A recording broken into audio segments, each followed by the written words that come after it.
إنه من سليمان وإنه بسم الله الرحمن الرحيم.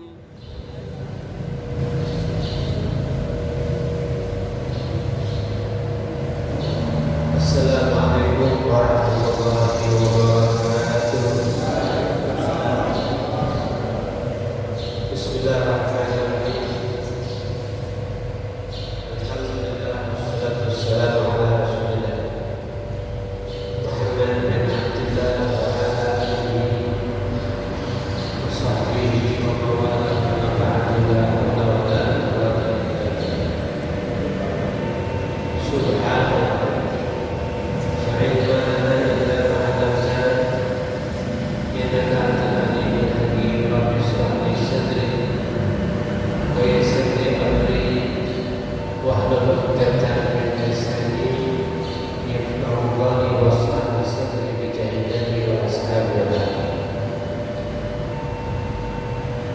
Bismillahirrahmanirrahim.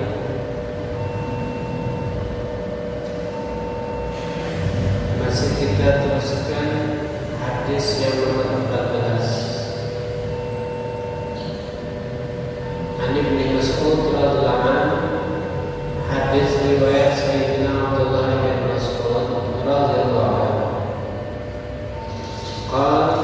Qala Rasulullah sallallahu alaihi wasallam, Nabi bersabda, la yahillu damu imri'in muslim illa bi salas. Tidak halal darahnya orang Muslim kecuali salah satu dengan 3 hal. Kemarin sudah kita bahas orang yang sudah pernah menikah, ya, dengan nikah dan dia sudah pernah melakukan hubungan, kemudian dia berzina atau zina muhsan. Wa nafsu binafsi, nyawa dibayar dengan nyawa. Nah, sekarang kita bahas ini. Tidak boleh Islam itu sangat menjaga beberapa hal. Di antaranya harga diri kita tidak boleh menjatuhkan, akal berarti kita tidak boleh benar, kemudian nasab berarti tidak boleh zina, dan yang terakhir nyawa berarti tidak boleh membunuh, kecuali ada hak. Membunuh hak itu bagaimana? Wa nafsu bin nafsi, pembunuh maka hukumannya dibunuh. Islam ini keras, bukan keras tapi tegas. Orang itu kalau sudah punya mental berani membunuh, berarti ada mental yang rusak. Ya udah dulu kita tidak punya keluarga, punya anak, kita peratapan, apalagi membunuh lebih daripada itu. Jadi kalau tidak punya mental pasti terukanya tidak layak hidup di atas dunia. Berarti hukumnya begitu, namanya kisos. Wa fil qisas hayatun li ulil albab. Di dalam hukum kisos akan menciptakan kehidupan bagi orang yang mau berpikir. Kenapa orang yang membunuh tidak cukup di penjara saja, atau didenda, atau hukuman yang lain? Maka kalau di penjara, setelah itu dia keluar, setelah beberapa tahun, maka keluarga yang dibunuh bisa menerima nanti. Keluarga yang dibunuh ketika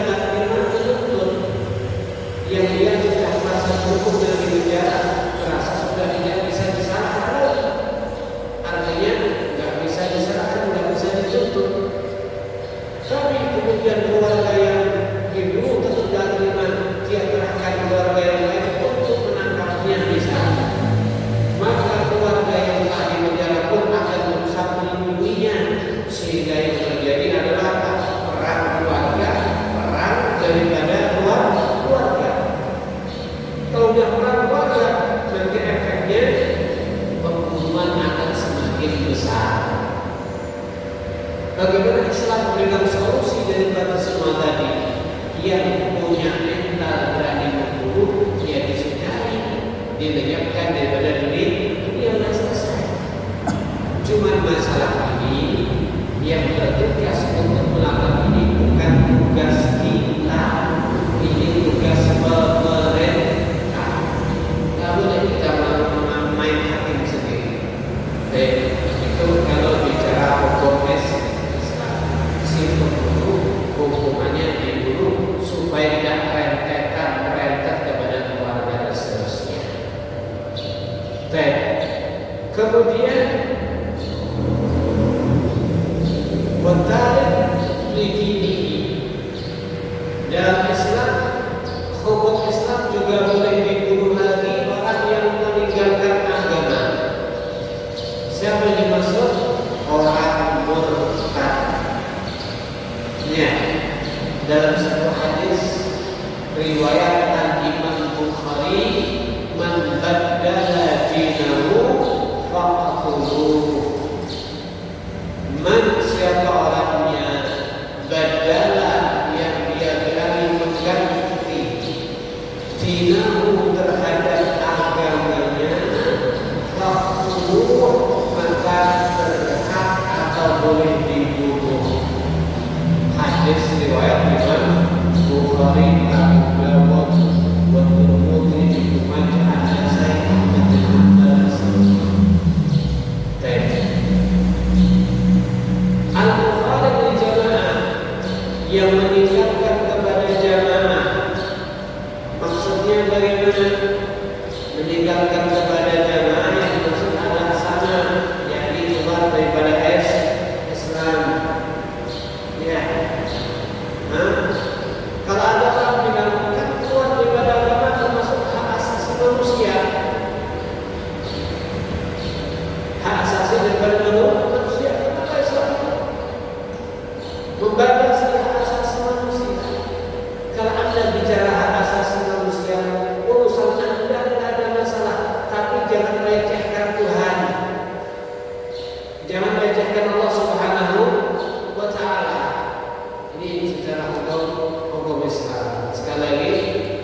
Dan kemudian sudah selesai hadis riwayat Bukhari dan Muslim.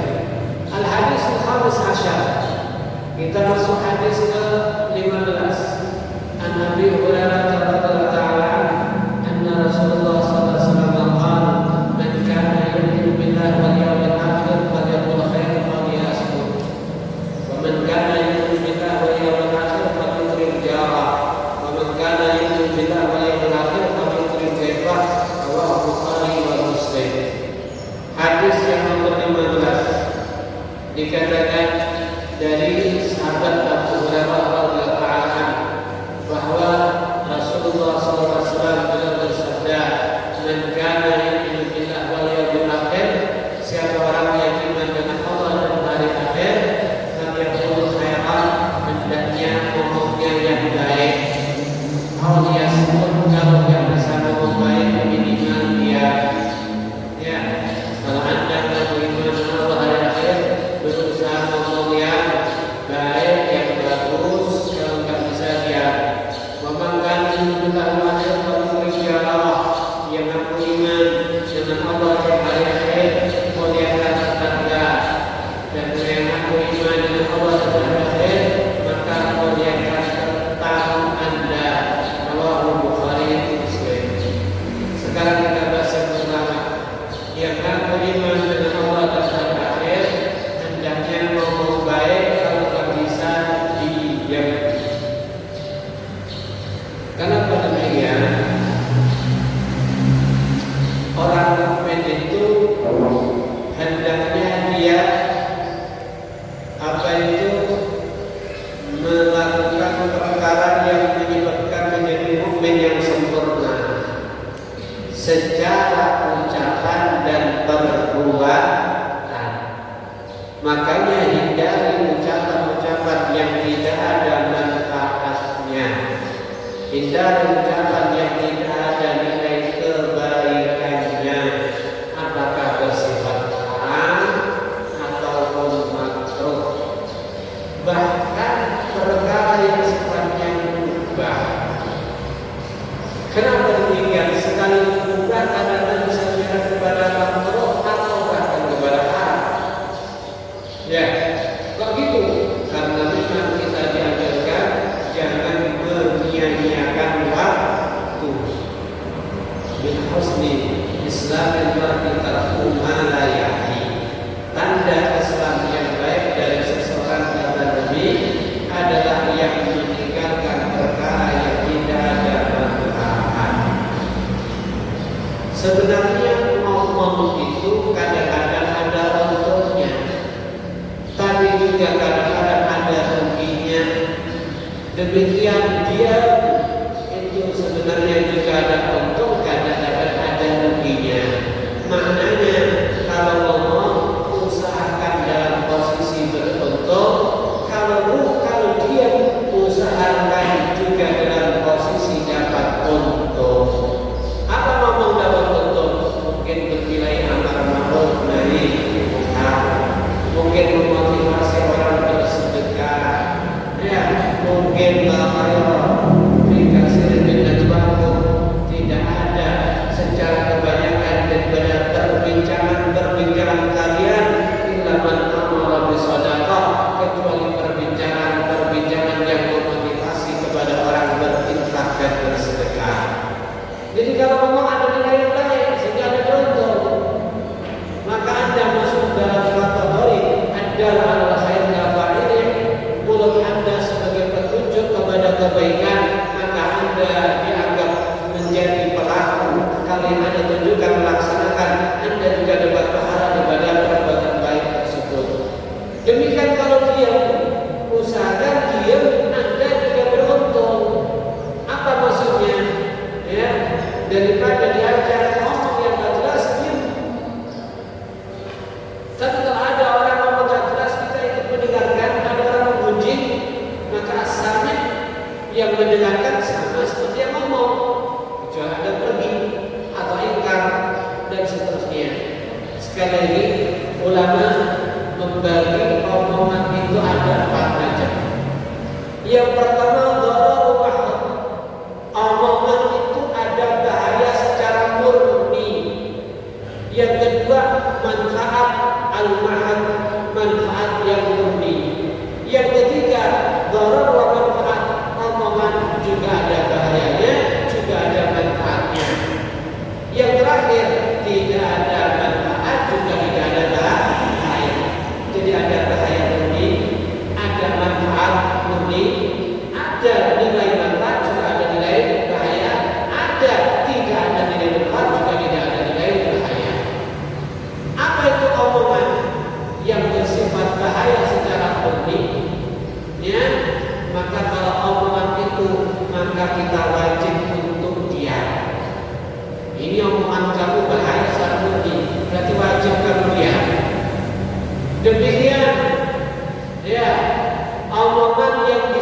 ada nilai manfaat juga ada nilai bahaya. Ini juga harus diam. Adapun kalau omongan yang tidak ada nilai manfaat juga tidak ada nilai bahaya, maka kita dianjurkan untuk diam karena itu bersifat ulul berlebihan. Kenapa dianjurkan diam? Karena kalau kamu ngomong sesuatu yang tidak ada nilai manfaat juga tidak ada nilai diam, itu minimal bisa menyia-nyiakan terhadap waktu kamu. Ya, kalau menyia-nyiakan waktu ya berarti termasuk perkara rugi. Nah, berarti dari sini bagaimana? Yang boleh cuma satu, omongan yang ada manfaat secara murni. Kalau omongannya ada manfaat secara murni silakan. Cuman kadang-kadang ngomong yang ada manfaat yang murni kok muncul riak, pamer, kok muncul ujub merasa yang paling bagus, saya yang paling bagus dalam ngomong. Saya tidak pernah ngomong itu ada nilai manfaat secara murni, tapi mendorong yang ujub dan riak. Maka kalau dari sini ya usaha dia. Al-Imam Syafi'i alim kabir, semuanya dihafal, ayat hafal, hadis ribuan yang dia hafal, semua hukum dia pahami. Maka ketika ada orang bertanya kepadanya sebuah masalah, maka beliau mendeteksi dulu hatinya. Nih saya kalau jawab ada sombong dah. Nih saya kalau ngomong ada riak dah. Nih saya kalau dikira nggak ada riak, nggak ada sombong, maka dijawab karena mencari pahala daripada Allah. Sehingga dia tanya juga hatinya, asal. Ya, mana yang paling bagus? Tapi kalau seandainya ada riak, beliau lebih memilih kepada dia. Ya Allah, dalam satu hadis dikatakan ada sebuah hal itu sebenarnya benar, tapi pahalanya besar. Nabi mengajarkan dalam riwayat ya Ibnu Abi Dunya dikatakan ala unabbiukum bi amrayni khafifain. Apakah kamu belum saya kasih tahu ada perkara yang dua perkara yang sangat ringan, lam yalqallah bimislihima. Namun kalau kamu berjumpa kepada Allah tidak ada besar pahala seperti dua perkara yang ringan tersebut. Jadi ada perkara yang ringan, pahalanya luas, pahalanya besar. Apa itu kata Nabi? As-sumtu wa husnul khuluq. Lebih banyak diam daripada ngomong gak ada manfaat atau bahkan yang bersifat madharat, dan kemudian berakhlak yang mulia. Ikhwan yang dirahmati Allah Subhanahu wa taala. Al-Imam Dunnun Al-Misri, beliau seorang ulama yang meninggal di tahun 245 Hijriah, zaman yang masih dekat dengan zamannya sahabat. Dunnun Al-Misri beliau memberikan sebuah komentar gini, ahsanun nas li nafsihi, paling baiknya manusia kepada dirinya sendiri, amlakuhum li lisanihi, yang paling bisa mengkontrol kepada lisannya. Saya ulangi, paling baiknya manusia kepada diri sendiri, yang paling bisa mengkontrol kepada lisan. Lisan ini kalau kita tidak bisa mengontrol, dia bisa berubah menjadi singa yang memerintah. Dia bisa berubah menjadi singa yang memangsa kepada kita sendiri. Makanya jangan asal melemparkan omongan. Makanya jangan asal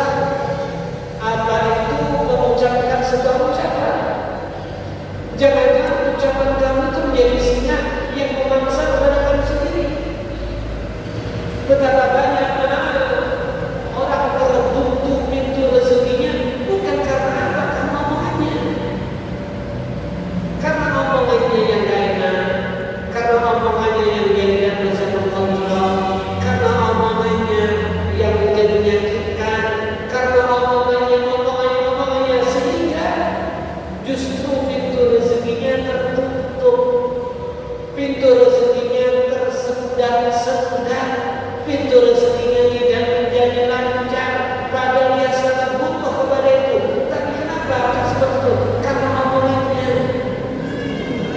Oleh karena daripada itu, ya, oleh karena daripada itu, kata beliau, sebaik-baiknya manusia kepada dirinya sendiri adalah yang paling baik, paling bisa mengontrol kepada lesannya. Maknanya mungkin kalau sama itu terlalu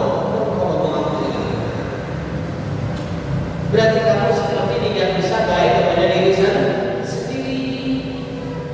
Mungkin kamu menjadi tidak ada nilai, ada berat karena omongan kamu sendiri. Ada orang omongannya suka hidupkan kemampuan itu. Orang sudah mulai dalam aja. Dan seterusnya. Ikhwan yang dirahmati Allah Subhanahu wa taala. Beliau juga pernah bercerita gini. Saya pernah berjalan suatu hari di salah satu lokasi yang ada di kota Syam. Ketika saya berjalan, tiba-tiba saya menemukan sebuah kebun yang begitu sejuk, sebuah kebun yang begitu indah, begitu enak. Maka saya coba intip, wah ini benar-benar enak kebun. Saya lebih asiknya lagi di tengah kebun itu ada seorang pemuda yang dia sedang sholat di bawah salah satu pohon daripada apel. Maka saya katakan Masya Allah, pemuda sholat di bawah pohon. Fataqabaltu ilaihi wa salatu alaihi. Maka saya maju ke depan, saya baca salam kepadanya, kemudian saya ucapkan salam namun tidak dijawab. Saya salam yang kedua, demikian. Cuman kemudian dia mulai mempercepat sholatnya. Setelah dia mempercepat sholatnya, dia tidak menjawab salam saya, tapi justru dia tulis di atas tanah. Apa tulisannya? Mana al-lisan minal kalam li'annahu hadaful bala wa jaliful afati. Mana al-lisan? Orang itu mencegah lisannya daripada ngomong. Kenapa? Karena lisan kadang-kadang menjadi sebab dia dapat bala. Dia dapat banyak ujian dari Allah karena omongannya sendiri. Wajah libur afati. Kadang-kadang dia dengan omongan sendiri banyak menarik kepada bahaya, kepada penyakit, kepada yang merugikan. Fa'idana fatta fakut dirabbika dakhirah. Kalau kamu ngomong, upayakan omongan itu ada nilai berzikir. La tansahu rahmatku fil halati. Jangan lupa dengan berzikir. Maka dulu setiap hidup itu tahun 250 45, maka beliau lihat ada pemuda seperti itu luar biasa. Ini ditulis salam tak ngomong karena mungkin seperti dia kuasa dengan omongan. Akhirnya apa? Beliau menangis. Wabah itu kau bilang saya mendapatkan raja, saya mendapatkan nasihat, maka saya menangis yang panjang. Kemudian saya setelah menangis, saya pun juga ingin menulis wama min kadhibin illa sayyidna. Tidak ada Tidak ada seorang yang bisa menulis kecuali dia juga akan binasa. Wifnadahu maka dapat yadah, dan akan binasa apa yang telah ditulis oleh kedua tangannya. Fala taktub bikafika ghairu syai'in, maka jangan menulis kecuali sesuatu yasuka fil qiyamah antarahu, tulisan itu yang bisa membahagiakan kelak di hari kiamat engkau akan menyaksikannya. Maka si pemuda tadi yang gak ngomong sebagai ganti ngomongnya dia menulis, maka juga dia juga dinasihati dan tulis. Iso ojo asal tulis, iso tulis sing bermanfaat, sing bisa membahagiakan kepada kita besok di hari kiamat. Si pemuda tadi seperti mendapatkan sebuah nasihat, maka dia menjerit dengan sebuah jeritan yang sampai mengakibatkan dia harus meninggal di dunia. Maka saya menyaksikan, Masya Allah, kejadian yang luar biasa pada malam hari yang saya saksikan. Ada pemuda seperti tadi, sama saya dengan itu langsung dia mendapatkan pelajaran sampai dia menjerit, sampai menangis, sampai meninggal.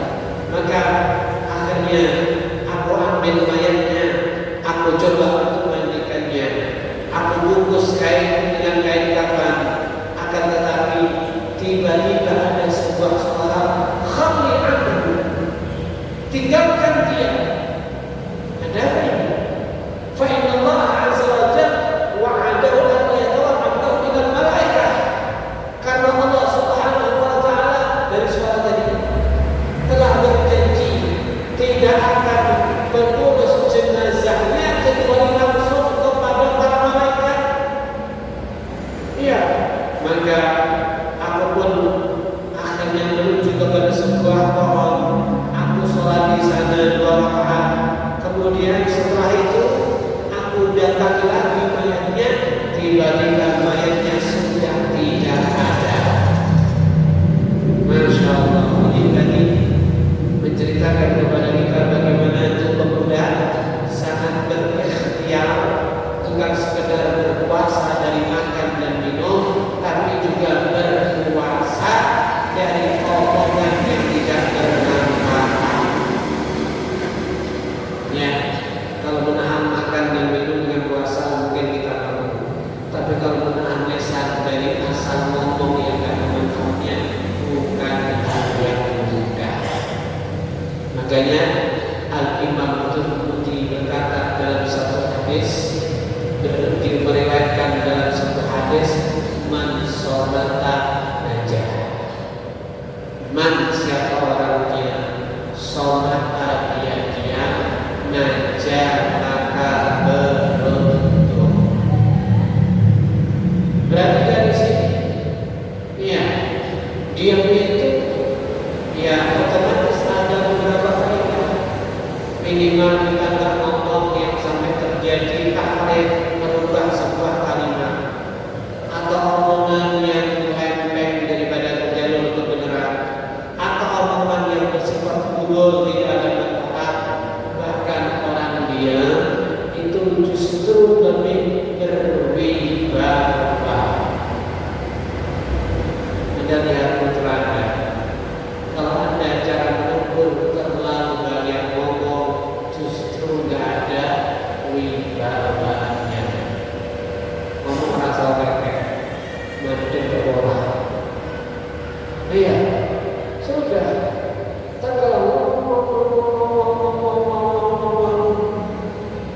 iya, anak kita itu nggak pernah wibawa dengan banyak orang itu. Jangan banyak. Tapi ada bukti kan? Anda kasih contoh. Anda kelihatan semangat, Anda kelihatan semangat berdakwah, Anda kelihatan totalitas waktu Anda untuk Allah. Otomatis Anda akan melihat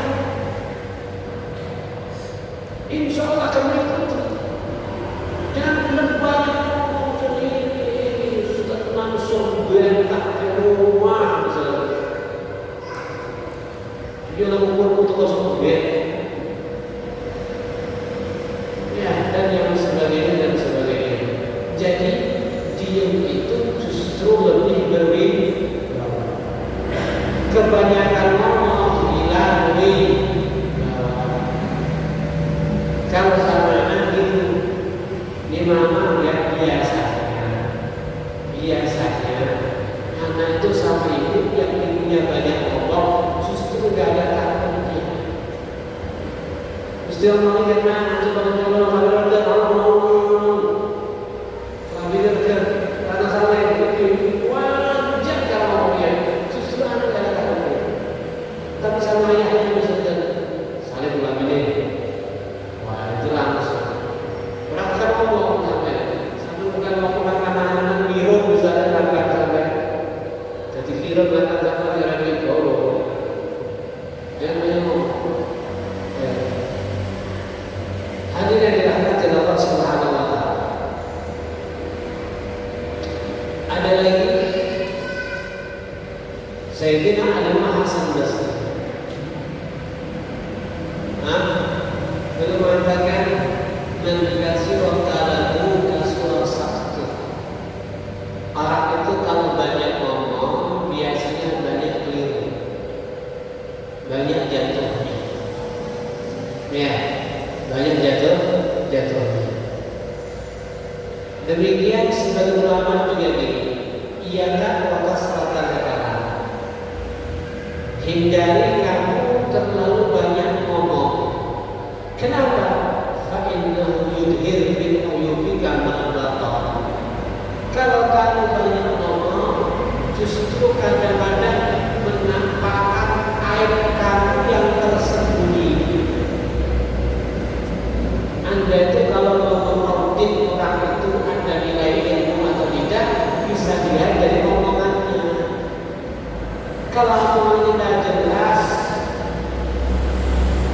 bahasa semua bisa dilihat gimana bisa. Itu menunjukkan kalau dia tidak bisa apa. Dia banyak ngomong itu bukan karena ilmunya, akan mengaudit daripada ada di dalam batinnya. Saya kasih satu cerita. Ada orang tuh hampir majelis ilmu, istiqomah, tapi cuma diam. Dia kalau dia terus di bawah, sampai akhirnya ustadznya membahas masalah puasa. Puasa itu dimulai daripada turun fajar, tujuannya fajar sore sampai ghurubu syams tenggelamnya matahari. Kalau udah ghurubu syams tenggelam matahari, maka kita sudah boleh berbuka. Jadi sekali lagi berbuka itu dengan tenggelamnya matahari. Jadi salah satu hal itu mungkin kelihatan di bawah, maka imamnya kalau dibagi,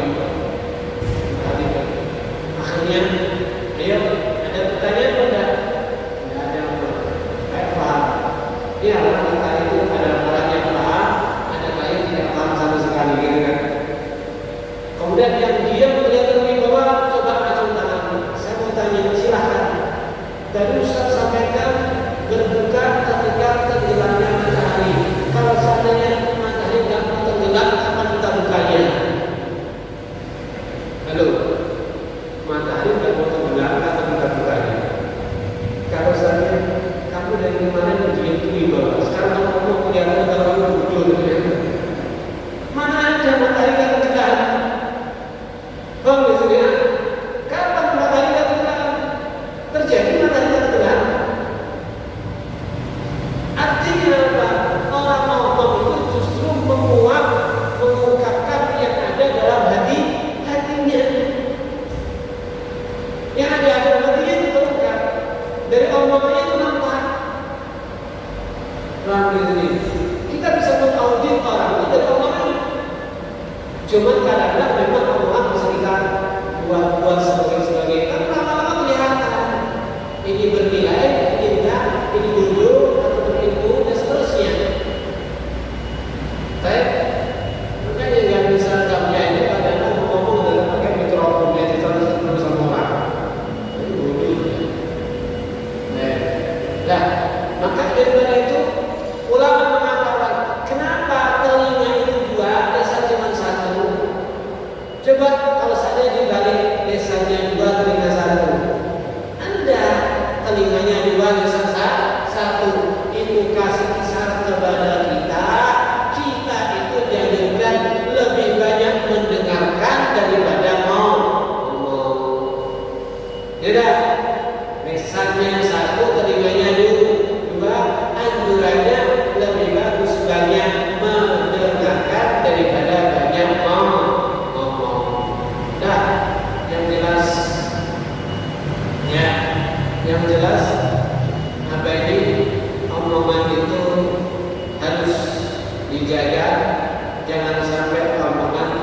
ketiadaban manfaatnya. Wallahu a'lam bishawab. Alhamdulillahirabbil alamin. Assalamualaikum warahmatullahi wabarakatuh.